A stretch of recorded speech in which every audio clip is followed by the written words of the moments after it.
Hello everyone and welcome to today's Daily Splat. Now today I'm going to talk about football, so for those of you who aren't interested in football you can stop watching now.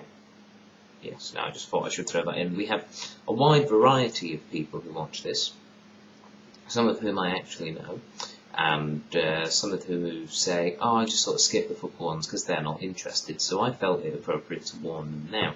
However, they're going to miss out, those of you that have stuck around, on this next little story. Now, at the end of last year, FIFA awarded the 2022 World Cup to Qatar. Of course, Australia, where I live, was bidding for it, as was the United States of America, Japan were also after it. And, yes, but Qatar ended up getting it very surprisingly. Although not surprisingly to some people who, sort of know FIFA alike. But even some of them were surprised, actually. Anyway, a big problem with holding the World Cup in June and July in Qatar is that it is stupidly hot, like 50-degree-Celsius days. So, you know, how are they going to be able to play football in those conditions? They have talked about air conditioning stadiums, that sort of thing. But one thing that has been brought up is artificial clouds. Now, that might sound very strange, but the idea is that scientists at Qatar University claim to have developed artificial clouds that will provide shade for the stadia and training grounds in the World Cup in 2022. Qatar plan to air condition their World Cup stadia via solar power, and now scientists have designed clouds which could be produced at a cost of $500,000 US each. The head of the Mechanical and Industrial Engineering Department at the university, Mr. Saud Abdul Ghani, said that the clouds are made from a lightweight carbon structure and carry a giant envelope of material containing helium gas.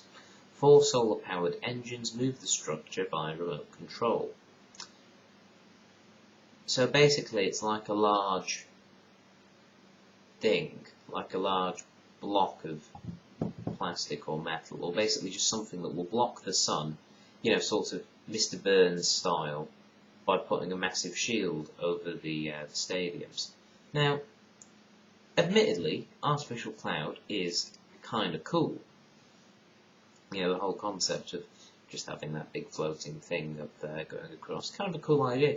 But wouldn't it have been easier to just not have the World Cup in Qatar? You know, I know this point has been raised quite a few times, I'm sure it'll be raised quite a few times more, but it would just be so much easier if, you know, they've just given it to the USA, which is, you know, has a summer at the same time, but it's not 50 degrees Celsius, it's actually quite nice.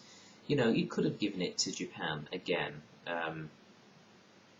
you know, because their summer is also quite bearable. Here in Australia, it's the winter, and even though I say it's the winter, you know, every day is pretty much above 20 degrees.